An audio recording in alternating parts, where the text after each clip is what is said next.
पूज्य बापू के, नेताजी सुभाष चंद्र बोस के, बाबा साहब आम्बेडकर के, वीर सावरकर के, वीर सावरकर के। नमस्कार, आप देख रहे हैं सोशल न्यूज। मैं आपके साथ मोहम्मद अकरम। पूरा देश आज 75वीं आज़ादी मना रहा है, लेकिन इस 75वीं आज़ादी में प्रधानमंत्री ने वो कर दिया जो शायद आज तक पूरे देश ने नहीं सुना होगा। मैं बात कर रहा हूँ सावरकर की, जिसे प्रधानमंत्री नरेंद्र मोदी ने लाल किले के ऊपर से कहा वीर सावरकर। इतना ही नहीं, प्रधानमंत्री नरेंद्र मोदी ने पहले महात्मा गांधी का नाम लिया, फिर नेताजी सुभाष चंद्र बोस का नाम लिया, बाबा साहब भीमराव अम्बेडकर का नाम लिया, उसके बाद वीर सावरकर का भी नाम प्रधानमंत्री नरेंद्र मोदी ने लिया। आप ये वीडियो देखिए। पूज्य बापू के, नेताजी सुभाष चंद्र बोस के, बाबा साहब आम्बेडकर के, वीर सावरकर के, वीर सावरकर के। फिलहाल इसे लेके लगातार ट्विटर पे ट्रेंड चलाया जा रहा है, कहा जा रहा है जोकर सावरकर। कई लोग अपनी टिप्पणी लिखते हुए दिखाई दे रहे हैं। लगातार लोग जो है इस बात का मजाक उड़ाते हुए दिखाई दे रहे हैं, क्योंकि पहली बार 75 साल में देखने को मिला है कि किसी प्रधानमंत्री ने सावरकर का नाम लिया, वो भी उसके आगे वीर लगाते हुए प्रधानमंत्री दिखाई दिए। आप ये मत भूलिए कि सावरकर ने कई बार अंग्रेजों को माफीनामा लिखा, इसलिए क्योंकि उसे रिलीज कर दिया जाए, उसे छोड़ दिया जाए, वो दंडित ना हो। इसके साथ ही मैं आपको यह भी बताना चाहूंगा कि सावरकर ने अंग्रेजों के लिए एज अ स्पाई काम किया, यानी कि उनका एजेंट के तरीके से काम करता हुआ सावरकर दिखाई दिया।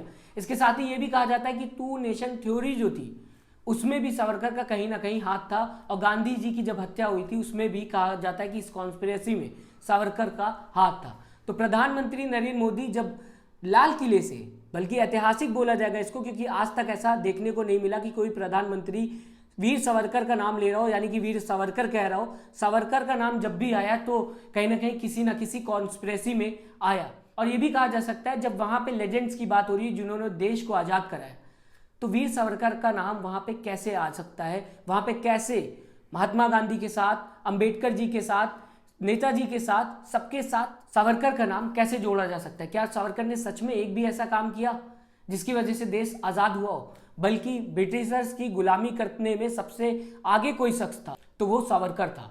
सावरकर ने एज अ स्पाई काम किया ब्रिटिशर्स के लिए। मैं आपको ये भी बताना चाहूंगा कि प्रधानमंत्री ने आगे क्या कहा। 83 मिनट की उनकी स्पीच ये बताई जा रही है, जिसमें उन्होंने नेहरू जी का नाम, जो कि देश के पहले प्राइम मिनिस्टर थे, उनका सिर्फ नाम नेहरू जी लेके छोड़ दिया।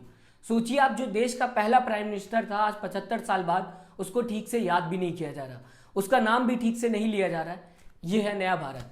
मैं आपको बताना चाहूंगा कि जिस तरीके से अभी आपने सुना था कि श्रीकांत त्यागी नाम का एक शख्स था जो नोएडा में, जिसकी वीडियो लगातार वायरल हुई थी, उसके बाद प्रधानमंत्री नरेंद्र मोदी ने आज ये मैं कहूंगा बहुत अच्छा काम किया, और शायद देश को ये बात बतानी भी चाहिए थी। जिस तरीके से महिलाओं का अपमान होता है और वीडियोस वायरल होती है, आज मैं आपको ये भी बताऊंगा कि प्रधानमंत्री नरेंद्र मोदी ने महिलाओं को लेकर अपनी स्पीच में क्या कहा। प्रधानमंत्री नरेंद्र मोदी ने कहा कि मुझे बहुत दुख होता है जब देश में कुछ लोग महिलाओं के लिए अपशब्द का इस्तेमाल करते हैं, गाली गलौज का इस्तेमाल करते हैं, क्योंकि देश की तरक्की में महिलाओं की बराबर की हिस्सेदारी है। उन्होंने आगे देश को संबोधित करते हुए कहा कि संकल्प करिए, और मैं भी संकल्प करता हूं, महिलाओं के लिए हम कभी भी अशब्द का इस्तेमाल नहीं करेंगे।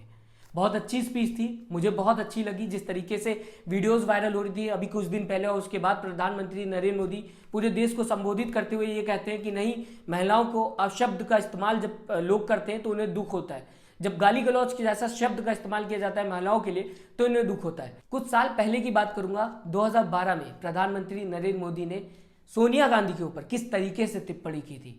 सोनिया गांधी जो कि देश की जानी मानी हस्ती हैं, उनको 50 करोड़ की गर्लफ्रेंड बोला था। तो क्या प्रधानमंत्री खुद से शुरुआत करेंगे, या प्रधानमंत्री अपने वो शब्द भूल गए?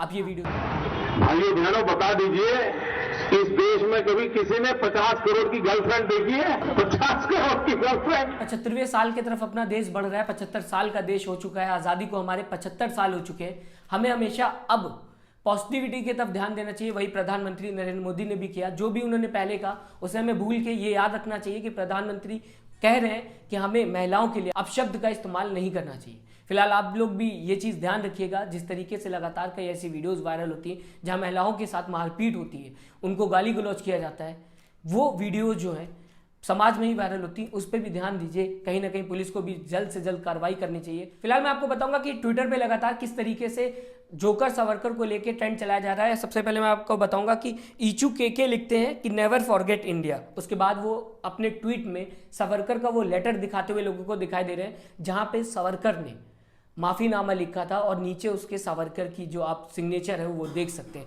इसके बाद मैं आपको बताऊंगा कि उत्तम चंद लिखते हुए दिखाई देते हैं कि एग्जैक्टली द सावरकर वॉज पिट्ठू of British people, he don't have any role of independence. तो जिस तरीके से आप देख सकते हैं लोग लगातार लिखते हुए दिखाई दे रहे हैं। प्रधानमंत्री नरेंद्र मोदी एक तरफ वीर सावरकर कहते हुए दिखाई देते हैं, तो दूसरी तरफ लोग क्लियर कर रहे हैं कि सावरकर का कोई भी इंडिपेंडेंस को लेके रोल नहीं था, उसने कोई भी आज़ादी में अपना हिस्सा नहीं दिया था, उसने कोई भी ऐसा काम नहीं किया था ताकि हम ये कह सके कि नहीं सावरकर वीर था, उसने आज़ादी में अपनी हिस्सेदारी दी थी। इसके बाद मैं आपको बताना चाहूंगा, संथील थंगवल लिखते हैं Nehru went to jail 9 times, never apologise. Savarkar apologised 9 time to British and then acted as their spy. Modi government remove Nehru's pic everywhere and insulted joker Savarkar's pic. आप सोचिए किस तरीके से लगातार लोग जो है वो टिप्पणी करते हुए दिखाई दे रहे हैं। आज भारत को 75 साल हो गए, जब 75 साल में किसी भी प्रधानमंत्री ने सावरकर का नाम नहीं लिया, और सावरकर का नाम उन लोगों के साथ जिन्होंने देश की आज़ादी में बड़ी कुर्बानी दी है, चाहे वो महात्मा गांधी हो, चाहे वो नेहरू जी हो, चाहे वो अंबेडकर जी हो, क्योंकि उन्होंने कॉन्स्टिट्यूशन बनाया जिसने हम सबको अधिकार दिया कि हम एक जैसी जिंदगी जी सकें। हम किसी भी कम्युनिटी से हों, किसी भी रिलीजन से हों, किसी भी जाति से हों, हम सब जो एक जैसी जिंदगी जी रहे हैं वो कहीं ना कहीं आज अंबेडकर जी की देन है।